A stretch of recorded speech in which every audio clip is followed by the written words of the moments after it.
जय माता दी दोस्तों। अश्विन मास के कृष्ण पक्ष को पितृपक्ष कहा जाता है और इस बार पितृपक्ष की शुरुआत 17 सितंबर यानी कि पूर्णिमा श्राद्ध से हो चुका है। पहला श्राद्ध 18 सितंबर को प्रतिपदा की तिथि पर दिया जाएगा और 2 अक्टूबर को सर्वपितृ अमावस्या के दिन समाप्त होगा।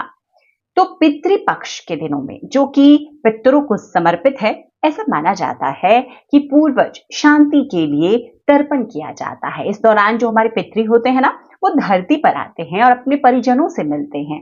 ऐसे में ऐसा कोई कार्य नहीं करना चाहिए जिससे कि वो नाराज हो जाए।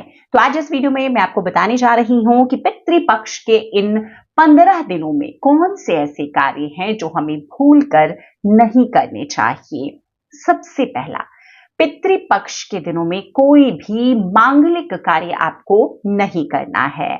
आपको विशेष ध्यान रखना है, जैसे कि मुंडन हो, सगाई है, जनेऊ है, गृह प्रवेश है, शादी ब्याह से जुड़े हुए कार्य हैं, ये आपको नहीं करना है।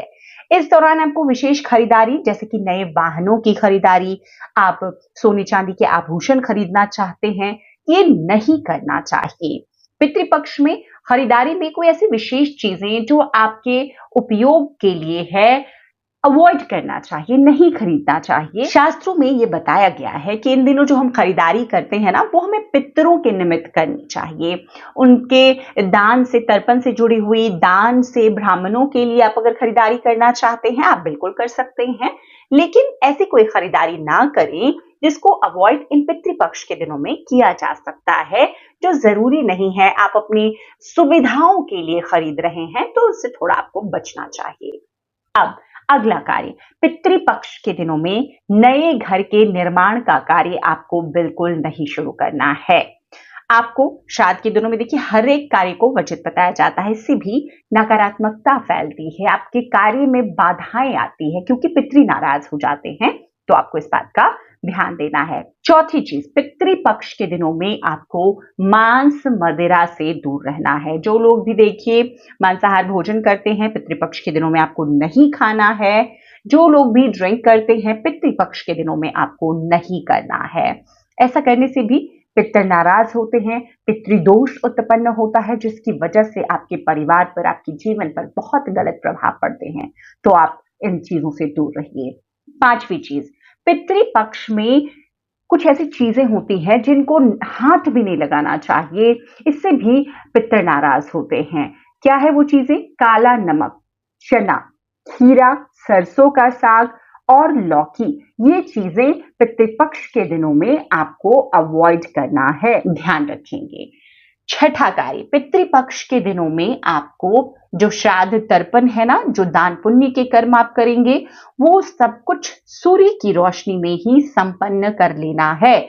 जो पितृ तर्पण के लिए सबसे जो शुभ मुहूर्त होता है वो मध्याह्न का होता है, मतलब 12 से 1-1:30 बजे के बीच में आपको पितरों के निमित्त जो कर्म करने हैं वो कर लेने चाहिए। आपको रात के अंधेरे में पितरों के निमित्त कर्म नहीं करना चाहिए, इसे भी अशुभ बताया गया है, तो इस बात का भी आपको ध्यान रखना है। अब जो लोग व्रत त्योहार करते हैं, देखिए पितृपक्ष में कोई भी नए व्रत त्योहार आपको नहीं उठाने चाहिए। इसी प्रकार इसी से जुड़ा हुआ कि पितृपक्ष में कोई व्रत आप करते आ रही हैं, उसका उद्यापन भी आपको पितृपक्ष में नहीं करना है। आप 2 व्रत एक्स्ट्रा करके आगे नवरात्रों में उद्यापन कर सकती हैं। नवरात्रों से जो भी व्रत आपको उठाना है वो आप उठा सकते हैं। पितृपक्ष के दिनों में अब देखिए आवाजाही, जिनको यात्राएं करनी है, जो जरूरी यात्राएं हैं वो आप कीजिए, लेकिन जैसे कि ससुराल से मायके, मायके से ससुराल, नवविवाहिताओं के लिए या नए बच्चे लेकर, उनको भी अवॉइड करना है। पितृपक्ष में ये कार्य आपको नहीं करना है। पितृपक्ष के दिनों में शादी ब्याह की बातचीत जो होती है वो भी आपको नहीं करनी है। शादी ब्याह की बातचीत आप नवरात्र में विजयादशमी से शुरू कीजिए। किसी भी कन्या के विवाह के लिए जब हम वर खोजने की शुरू करते हैं ना, प्रक्रिया शुरू होती है, तो वो विजयादशमी से सबसे शुभ होती है। तो पितृपक्ष के दिनों में उसे भी आपको अवॉइड करना है।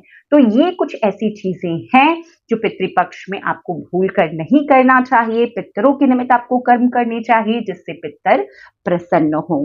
उम्मीद करती हूँ ये सभी जानकारियां आपको पसंद आई होगी। वीडियो अगर पसंद आया हो तो लाइक जरूर कीजिएगा, ज्यादा से ज्यादा लोगों तक शेयर कीजिए, उन तक भी ये जानकारियां पहुंचे कि वो भी सावधानी बरत सके। चैनल पर पहली बार आए हैं, इस तरह की जानकारियां अच्छी लगती है तो चैनल को कृपया कर सब्सक्राइब भी जरूर कर लें। वीडियो देखने के लिए बहुत बहुत शुक्रिया। हर हर महादेव।